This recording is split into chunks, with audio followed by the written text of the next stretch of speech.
ये हम लोगों के लिए एक बहुत ही पेनफुल लम्हा है। हमारी बच्ची 25 साल की जिया ने आत्महत्या की है। ये प्राइमा फेसी एविडेंस हमारे पुलिस के जो हेड हैं यहाँ के, उन्होंने हमें इतला अभी दी है कि प्राइमा फेसी लगता है कि it's a case of suicide. हम यहाँ पर as the members of film fraternity और जाति पर्सनल कांटेक्ट के आधार पे भी यहाँ इसलिए खड़े हैं क्योंकि हम उनकी वालिदा राबिया जी को ये एहसास दिलाना चाहती हैं कि वो इस लम्हे में तन्हा नहीं है। सिंटा की तरफ से हमारे रजा भाई भी खड़े हैं। बहुत जल्द हमारे वेस्टर्न इंडिया एसोसिएशन के दिनेश चतुर्वेदी यहाँ पर आएंगे और क्योंकि उनकी जो वालिदा हैं वो अकेली हैं, सारा सपोर्ट जो फिल्म फ्रेटर्निटी से उन्हें होना चाहिए उन्हें हासिल होगा। ये हम लोगों के लिए बहुत पेनफुल मोमेंट है, मगर ये एक ऐसा लम्हा है जहां पर हमें एक बहुत कड़वी सच्चाई का सामना करना चाहिए कि they something called mental depression एक ऐसी बीमारी है जिसके बारे में दुनिया को इल्म ही नहीं है। हम यहाँ वहाँ डिमोनाइज करते रहते हैं, दुश्मन ढूंढते रहते हैं, विलन ढूंढते रहते हैं और कहीं पर जो रोग होता है हमारे जिस्म के अंदर ही होता है। मुझे ये कहना है कि आज के दिन हम सबको मेंटल डिप्रेशन जैसी जो एक बीमारी है उसके बारे में सोचना चाहिए। इस सारे प्रकरण में बात आ रही है कि इस सारे प्रकरण में जो है सूरज पांचोली का नाम आ रहा है, आपको क्या ऐसी खबर मिली है?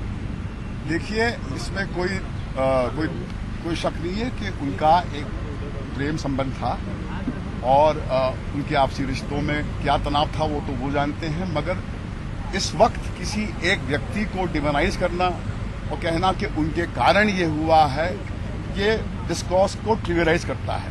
जैसे मैंने कहा कि एक कैटलिस्ट हो सकता है, एक ट्रिगर हो सकता है, एक इमोशनल ट्रिगर हो सकता है, मगर कहीं पर इस बच्ची के अंदर एक ऐसे कुछ लक्षण थे कि वो डिप्रेशन के जो एक भंवर में आहिस्ता आहिस्ता फंसती जा रही है।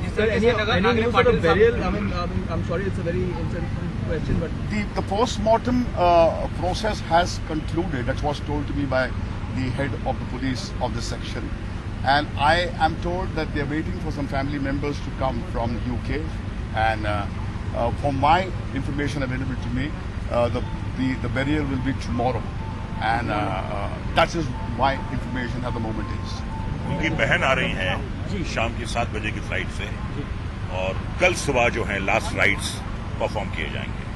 लेकिन सर, जो पुलिस ने डिटेल्स हमें दी है, नागरे पाटिल साहब ने खुद बोला है कि 10:53 से 11:22 तक कॉल जो है वो सूरज का ही आया था, उसके बाद सुसाइड हुआ है।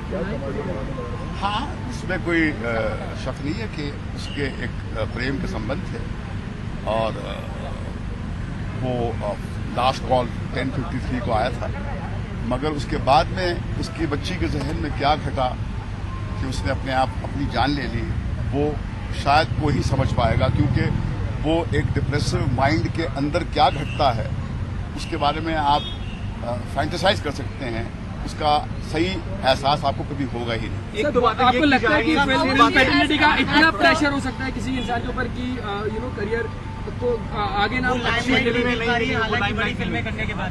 देखिए, मैं जानता हूं कि मीडिया की मजबूरी ये है कि वो फिल्म इंडस्ट्री को डिमोनाइज करें, मगर अगर आप ऐसा करेंगे तो आप जो इश्यू को ट्रिवियलाइज कर देंगे।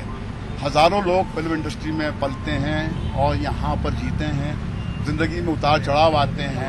आग लाइट्स के बुझने के बाद जिंदगी समाप्त नहीं होती है। बहुत हजारों करोड़ों लोग बसते हैं जो आग लाइट के सामने अपनी जिंदगी नहीं जीते हैं, मगर वो जिंदगी के चैलेंजेस को फेस करते हैं। ये मानना कि फिल्म इंडस्ट्री की वजह से ये हुआ, ये गलत होगा। हाँ, एक माहौल एक क्राइसिस ट्रिगर कर सकता है। जिस तरह आपके वो डायबिटीज के आपके अंदर जीन्स में है डायबिटीज, तो एक स्ट्रेसफुल लाइफ से वो डायबिटीज सरफेस पे आ सकती है।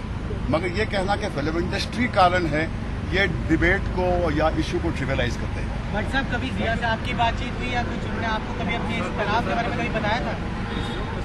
जिया को फिल्म इंडस्ट्री में मैं ही लाया था तुमसा नहीं देखा के वक्त पे, और जो अनुराग बासु डायरेक्ट करने वाले थे, मगर किसी कारण वो हम प्रोजेक्ट में उनके साथ वो कंप्लीट नहीं कर पाए। मगर उसके बाद में हमारे एक जो एक कॉर्डियल रिलेशनशिप थी मेरी बीवी के साथ में, उनकी माताजी के बहुत गहरे संबंध रहे हैं, मगर आज जब हमने ये खबर सुनी तो हमारे पैरों तले जमीन हिल गई। बट सर, उनकी माताजी से आपकी कोई बात हुई हो अभी इस दौरान? माताजी के दिल पे क्या बीत रहा होगा जब जवान बच्ची अपने आंखों के सामने देखे कि पंखे में टंगी हुई है, उसका अंदाजा शायद आपको होगा।